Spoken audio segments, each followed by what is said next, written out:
Pagkagaling nga namin dun sa park, Centenaire, Mesami, is dumiretso nga kami dito sa Stick and Shake. Wow! At dahil busog pa nga kami dito, bali nag-milkshake na lang muna kami. At this time, kasama namin ang Team Dimagiba dahil Father's Day.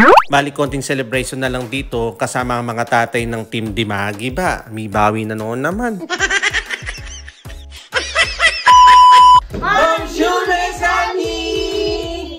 Pagkatapos nga namin mag-celebrate ng Family Day dun sa Park Centenaire is nagkayaan nga dito, nakakain daw kami sa Stick and Shake.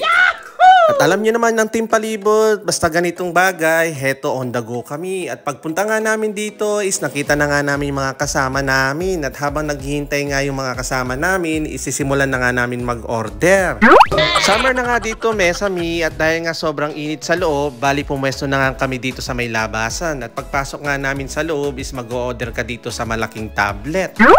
At dahil nga may niglo ko, ibibideo ko kung paano ako mag-order. Hanyamat din. At dahil nga busog nga ang lahat, paulit-ulit.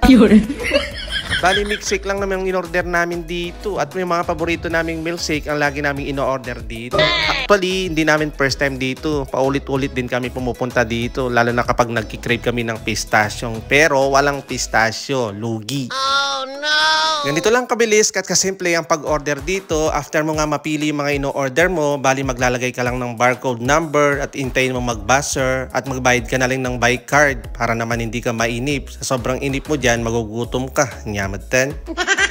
After mo nga umorder is bumalik ka na nga sa pwesto mo at intayin mo na lang mag-buzz yung buzzer na dala mo na pinindot mo kanina. At depende nga sa paghihintay kung madaming customer, mangula po kang bagya. Makalipas nga ng 10 minuto at heto na nga, nag-ring na yung buzzer. Tinatawag na kami para mag-audition. Hanyamat din. No. Hello?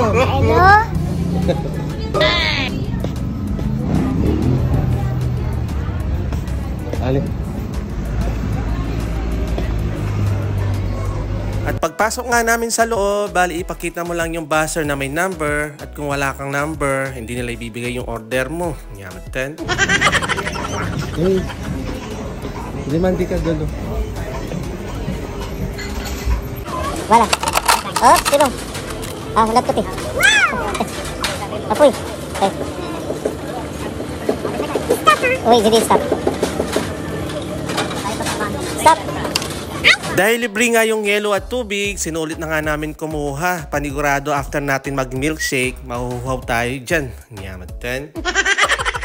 Bali, heto na nga yung in-order namin. Wow! Dahil nga hindi namin mabuhat yung mga order namin kasama yung mga tubig, kaya hinuna ko na muna itong milkshake na in-order namin at babalikan ko na lang yung tubig na sinalok ni Zion. Hindi na nga namin mahintay yung iba dyan dahil nagugutom na yung mga bata, kaya simulan na nga namin kumain. At habang kumakain nga, hindi mawawala yung marites dyan. At dahil nga sobrang nakamarites na nga lahat, hindi pa rin dumarating talaga yung mga hinihintay namin. Nakuha na nang naubos itong mga in-order namin. Nangyamad din. Kaya ang ending, hindi na namin pinapunta dito at baka matraffic pa sila. Po taragumang wala po kami kayang kakapaninaya. Makapag-order na kina naman na oras. Nangyamad din. Sa sobrang init nga namin sa paghihintay, lawen nyo rugore ang baso. May mga natnapla. Ay, hirugan eh. Hela merine. At makwento ko nga pala sa inyo, Mesami, dito nga pala is self-service. Pagkatapos mo nga kumain, ikaw din yung maglilinis ng pinagkainan mo, ikaw yung mag-aayos at magtatapon ng basura pinagkainan mo. Kain mo, linis mo. Anyamad tan.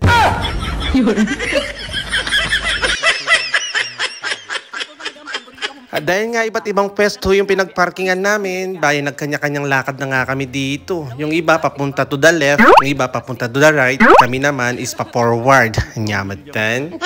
At pauwi na nga kami sana, Mesami, at dahil nga nakita ng mga bata yung perya, wala kaming no choice kundi dumiretso sa peryaan. Kaya abangan nyo na lang, Mesami, nung nagperya kami. Nyamad tan. Thank you for watching! Ang gento! Ciao!